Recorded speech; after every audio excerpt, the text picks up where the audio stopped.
কাঞ্চনপুর জঙ্গলের ছোট্ট একটা গ্রামে পচা তার বৃদ্ধ বাবাকে নিয়ে বসবাস করত। হঠাৎ একদিন সকালবেলা, কই রে পচা, কোথায় গেলি? এদিকে আয় বাপ, আমি আর পারছি না, আমার শরীরটা আজ বড্ড খারাপ। এই তো আসছি বাবা।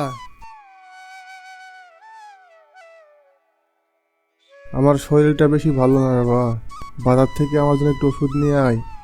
কিন্তু বাবা আমার কাছে তো এখন কোনো টাকা নেই। কাল যা কাঠ বিক্রি করে টাকা পেয়েছিলাম সেগুলো দিয়ে চাল আর ডাল কিনতেই ফুরিয়ে গেছে। কিন্তু তুমি কোনো চিন্তা করো না বাবা, আমি একটা ঠিক ব্যবস্থা করে নেব।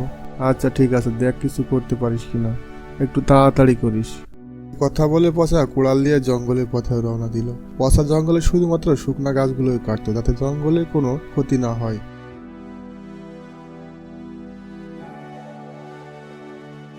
আজ জঙ্গলে একটা মরা গাছে পেলাম না। আজ কি তাহলে খালি হাতে বাড়ি ফিরতে হবে? যাই আর একটু জঙ্গলের ভিতর গিয়ে দেখি।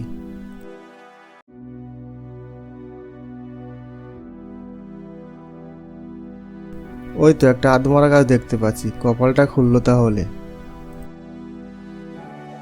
এই বলে পচা যখনই কোয়াল দিয়ে গাছে কোপ মারতে যাবে, দয়া করে আমাকে কেটো না, আমি এখনো মরিনি, বুড়ো হয়ে গেছি তো, তাই অসময়ে পাতাগুলো ঝরে গেছে। আচ্ছা আচ্ছা ঠিক আছে, আমি তো ভাই কাটছি না। আমি ভেবেছিলাম তুমি হয়তো মরেই গেছো। আজ কপালটাই খারাপ, খালি হাতেই বাড়ি ফিরতে হবে। তোমার মনটা খারাপ কেন? তোমার কোনো কষ্ট থাকলে আমায় বলো, দেখি তোমার কোনো উপকার করতে পারি কিনা। আমার কষ্টের কথা শুনে তুমি কি করবে? তুমি তো একটা গাছ। তুমি জিজ্ঞেস করে যখন শোনো তাহলে। আমার শরীরটা বেশি ভালো না রে বাবা, বাজার থেকে আমার জন্য একটু ওষুধ নিয়ে আয়।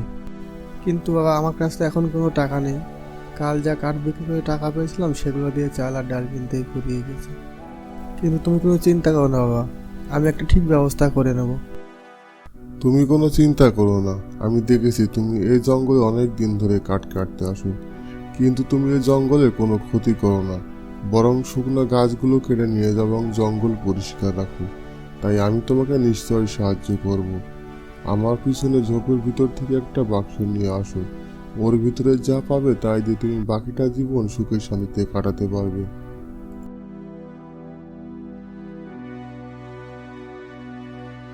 ধন্যবাদ গাছ, তোমার এই উপকার আমি কোনোদিনও ভুলবো না।